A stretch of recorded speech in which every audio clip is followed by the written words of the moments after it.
Welcome back. Now, the people of Anambra will be heading to the polls come November 8th, and the political atmosphere is charged with anticipation and uncertainty as to, who will emerge the winner and how the elections will go. Well, we have on the line with us this morning Barrister Oke Moaro. He is a politician and he's also a legal practitioner looking at Anambra State November 8th Guber elections. How ready are the people? Good morning and very much welcome. Thank you, my dear. You're welcome. Now, from your point of view as someone who has been active in Anambra politics for a long time, how do you see this election? How do you see all the events leading up to the election, and what are your thoughts so far on it? Well, I think this is a very unique election. In all my years participating in politics in Anambra State, I've never seen an election that is so laid back. Election where only one candidate is really campaigning. And it's not as if it is the underdog trying to upstage the big masquerade. No. It is the big masquerade himself, the man whom everybody has said is going to win, is the person doing the campaign. You cannot see the APC candidate, you cannot see the YPP, the PDP man is non-existent, and and so on and so forth. So only Charles Soludo is the person campaigning with his party APGA. And it's really something novel. I've not seen anything like that before in all my years in Anambra politics. All right. Now, the INEC chairman Amopiton is set to, bring up a committee for electoral offenses. Do you think that is the solution to, Nigeria's election issues? And what is your opinion about what? Amopiton, who is the INEC chairman, who is overseeing Anambra State election, is said to bring up Electoral Offences Commission. What are your thoughts? Well, it's long overdue, but saying is not doing. They have said it. When we see the commission and when we see their action, then we can now be sure. But the question is, who is going to police the police? The Electoral Offences Commission, most of the offences are being committed by INEC staff, both permanent and ad hoc. It is not really the general citizens that commit the electoral offences. It is the INEC people, the political actors, and what have you. So if Amopiton brings up an Electoral Offences Commission, he will be well prepared to ensure that he prosecutes his own men and the politicians themselves. So, for me, the thought itself is very good. It's a welcome development, but let me see how it works. Now, earlier on, you mentioned that it's quite worrisome to you that it's just one candidate who seems to be fully campaigning and going to all the places to, get the heart of people. Now, why is it so? Why would you say that it seems as if the other parties, like the YPP you mentioned and PDP as well, and other parties' candidates are not doing as much as Soludo is currently doing? Why is there that disparity? Well, you see, sometimes in politics, people cut their losses. In Anambra State, in a run-up to this election, Soludo has really done quite a lot for a first-term governor. And many of those candidates, everybody before was shouting insecurity. It is only people who are alive that will drive on good road. It's people who are alive that will visit the government house. It's people who are alive that will visit the front city. Everything was hinged on insecurity. Immediately, the Soludo administration got their hang on the insecurity question, and the insecurity, the unknown government and their cohorts disappeared from the scene. All the opposition disappeared because there is no more issues to campaign on. So that is probably the cause, because Soludo was very far ahead of all the others in terms of what he has been able to achieve as a first-time governor. In Anambra State, no first-time governor has really done anything before now. Peter Obi did much of what he did during his second term. Will be not the same thing? The only person who will have run on the stream of his first-time achievement would have been Chris Ngige, but unfortunately he could not run. So Soludo is the very first governor who is running on the strength of his achievement in his first term. So all these other guys, APC, ADC, Labour, YPP, I think they are cutting their losses. Because why would you go and invest money and where you see the people are already sold on the idea of Soludo second term? That's just the situation. So beyond these candidates and their campaigns, how ready do you think that the electorates are for November 8th election? No, the Afghan government and the Afghan people have really sensitized the people on the need for a Soludo to continue the good work he's doing. So the people of Anambra State are geared up for the election, but I can only tell you that they are geared up for a one-horse race. There's only one horse on that racetrack, and that horse is the African candidate, Professor Chukwuma Soludo. Barrister Moaro, now it seems as if you're actually coming from a different point of view, because so far when we've discussed Anambra state elections, it seems that people are a bit disillusioned with Soludo and some of his utterances and some of his behaviors, you know, that have surfaced on the news, you know, a couple of times in recent, you know. So now you're saying that he is doing such a great job, and it's quite different from what we usually hear about his performance so far in office. Let me tell you something. I want us to be real. Soludo is just a victim of what I call the elite conspiracy. Soludo is doing so well that his own peers find it very difficult to measure up to what he's doing. And the only thing they have to do, oh, Soludo is arrogant, Soludo is this, so this. Of course, when you see a child who from the early part of his education has been a distinction and excellent candidate, the natural tendency is for people less endowed to be a little envious, if not condescending. The average thing I hear about people in Anambra State is that Soludo is arrogant. But I have told you Soludo, I have not seen the arrogance. The only thing I found out is that even with some of us who try to engage him, is that Soludo lacks the patience to go about with tomfoolery.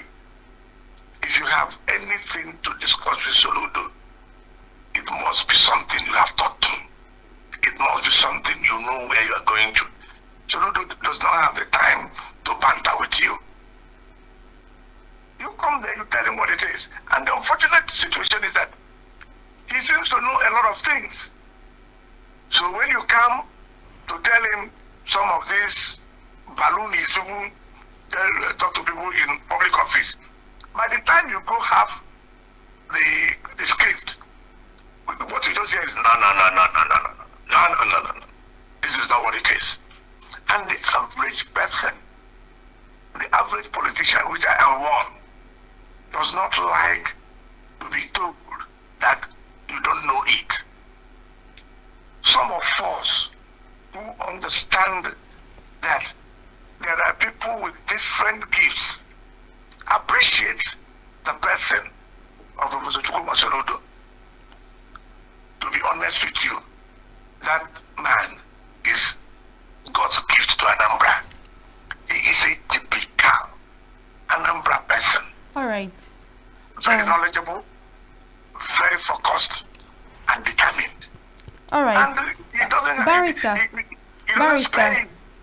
Barrister, if you can hear me. So what you're saying is that Soludo is capable, he is focused, and he is ready. So very much so. Okay, very much so. But then, how would you describe Soludo trying to induce the voters by trying to supply about $1 to $3 million in the name of curbing political apathy? Some will say that it is inducement, and Soludo came up trying to defend it. I don't know where you get the language of $3 million. I was Naira, $1 to $3 million naira. And let me ask you one question. Do you know what constitutes a ward, at least in Anambra? Huh? If a ward wins an election, huh? If a ward wins an election, then he will give them 3 million naira. How much do you think that each member from that ward will collect? It's just a figure of speech. I don't like hypocrisy. The hypocrisy that is going on in the press and amongst all of us here is that Soludo has said that, which everybody is doing. Who is that person campaigning that is not inducing voters? Who? Where is that candidate? Where has it been done? And then he now tells you, he's not asking you that I will give you money to go and vote for me. No. He is saying, if at the end of your voting, your ward wins this, because come first in this position, in this voting exercise, I'm going to give you this amount of money. What is the guarantee that this person will win, will be the first? Who is the person who knows who will be the first? Is it not going to be a fair competition? Why won't the people be encouraged? The average Igbo man, the average Anambra man, has a lot of things to do with his time. And we put our mind where our money is. If you can pay me, if I know that at the end of my effort, there is a monetary gain to get to a, I'll put more effort. And I do not see anything wrong in that exercise. Now let's look at the issue of security. We are seeing that about 45,000 security personnel are going to be deployed to Anambra State for this election.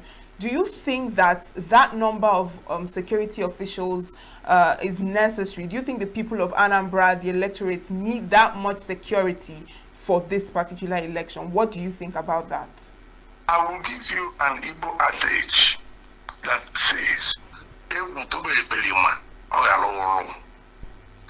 an excessive show of force will definitely scare away all these criminals who are lurking in the bushes and forests of Anambra State, trying to cause mayhem.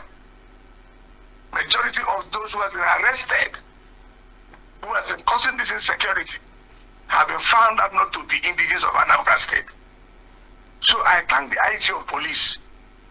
If you send them 45,000, if you can send 50,000 security people, to make sure that we have our peace, to make sure that we have our election under a very tranquil atmosphere, that would be great. So what has happened in Anambra State over the past 2-3 years is enough to to scare any well-meaning person. So there is the theory of overwhelming force in trying to contain insecurity. And I think that is what the police is trying to do. Okay, now from a legal and electoral standpoint, you know that zoning isn't in the constitution, but how would you assess the zoning procedure in Anambra State currently? The zoning in Anambra State has come to stay. It has given us, what was his name, Mbadenoju, who started, followed by Peter Obi, then Willie Obiano, and now Soludo. Zoning is something that makes everybody have a sense of inclusion. That is the story we've been canvassing and trying to sell to Nigerians. There is no part of this country, due to our state, there is no part of Anambra State that does not have somebody who is qualified enough to be governor. So the zoning in Anambra State has come to stay, and that is exactly what is giving Soludo a very big advantage. Because, for instance, people from my own zone or the central feels more comfortable that the Soludo goes in there to complete his 4-year mandate, giving him the whole 8 years. And then the next people to come is people from the central. So if we vote another person from south, it means we have a longer waiting period to do. So zoning has made this thing almost as certain as it can be. Be patient, it will come to your turn. When it comes to your turn, go ahead and do what is needful. So zoning in Anambra has served us well, and that is very good. Now, so far you've spoken a lot about Soludo, but I'd also like to ask you, I mean, from what I've gotten from you already, you see Soludo as the leading candidate in the state already. But who else would you say is a strong contender of Soludo that has the capacity to come close to Soludo? Listen, you see, the other candidates are gentlemen that I have known fairly well. In their private lives, in their previous endeavors, they have shown capacity. You understand me? But in the political arena, they have not shown any form of capacity that they are contending for this office of the governor. I cannot, because you are a good footballer, now decide to say that you are going to be a very good wrestler. These guys, George Moralo, brilliant administrator, fantastic politician, did very well in Niwa and other places. Nicholas Yokachu, first-rate entrepreneur. John Wosu, Chukuma, and the rest of them. They've all done very well in their previous endeavor. But they were not able to mobilize a political machinery that will make them issues in the Anambra election. That is just the simple truth. So you cannot start comparing apples and oranges. Soludo is way up there. There is no competition. That's just the truth. All right. I don't even like it too. Because I would have preferred a serious contested election where the competition is stiff. Okay, Barrister. Now we know that APC has their candidate in Anambra, but Yes. but then when the president visited Anambra State, Soludo openly adopted him. So why would you say Soludo would adopt a presidential person who is in APC while Soludo is in Apuga? And do you think that Soludo is trying to play a double role, or do you think that he is desperate to win or insecure? You see, I don't know how far you have monitored Nigerian politics or reported the same as a journalist. If you have, then you probably will have noticed that Soludo only played the script which politician in his shoes would have played a role. Soludo is the incumbent governor who is doing well. And the president, commander-in-chief, who is in charge of a rampaging army known as the APC, find it convenient to visit him. And you think he will come there and start showing him also? As a very intelligent man, he told the president what the president wants to hear. I'm a good man. I'm a progressive. All progressives are working together. Mr. President, I'm not running against you. As a matter of fact, when you run, I will support you. Why wouldn't he do that? You think he will come there and tell Mr. President, I'm going to oppose you? He can't do that. Because that will be foolhardy. So Soludo has not done anything wrong. He's only being intelligent and he's only being political. Now, we know that you are a PDP man and you are one of the founding members of this party. How would you assess the position of the PDP in Anambra State currently and in Nigeria generally? And I'd also like to ask you if you have decamped as well, the way other politicians are decamping. In Anambra State, the PDP is dead. Dead as toto. They have a candidate. He has not, the PDP candidate has not held one rally. Not one in his own village. I don't know why you wasted that humongous amount of 30 million to purchase that form. But he has not been able to hold one rally. And the PDP at the national level is a house of Babel, where everybody is talking at the same time and nobody is hearing the other. Because they allowed a man known as CSO Wiki, who has a clear-cut agenda of his own, to dictate the game for the party. And he has succeeded in killing the party. I can tell you one thing. PDP has left me. There is nothing for me to defect from. PDP left me a long time ago, and I have no other option than to stay away. I'm not going to go and do APC or any of this thing.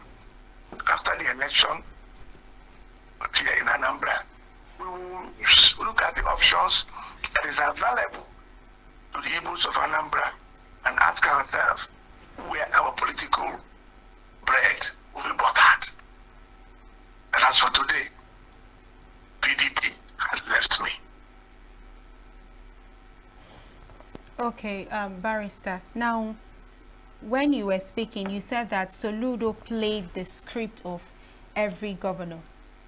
And beyond solidarity of governors to the president, what they mostly do is decamp, defect. You have seen Enugu State governor that after a while he defected to APC. Joy Ediri, after a while he left PDP.